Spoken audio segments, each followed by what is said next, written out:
Dans les allées de ce magasin de bricolage, les clients ne cessent d'affluer et cela dure depuis un an. Avec les fermetures des commerces en mars 2020, la crise sanitaire a d'abord inquiété les professionnels de ce secteur avant de les surprendre par un regain d'activité qui aujourd'hui encore n'a pas cessé. On a connu une année 2020 assez atypique avec un premier confinement effectivement où il nous a fallu faire preuve un petit peu d'agilité et où notamment toutes les ventes en drive se sont développées. Une activité ensuite très forte à l'issue du premier confinement. Avec un été effectivement mémorable. Et puis tout au long de l'année effectivement 2020, le secteur du bricolage fait partie de ces secteurs qui ont réellement tiré leur épingle du jeu, quoi.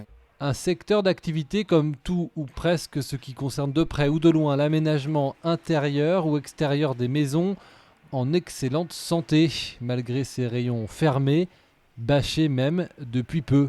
Ce sont des produits que nous vendons qui sont dits non essentiels et les préconisations effectivement de l'État font qu'aujourd'hui nous bâchons ces rayons de manière à ce que les clients ne soient pas incités à acheter effectivement ce type de produit. Des produits qui se vendent malgré tout mais en ligne, car avec la crise, le drive est arrivé en force dans cette enseigne qui n'en proposait que très peu avant.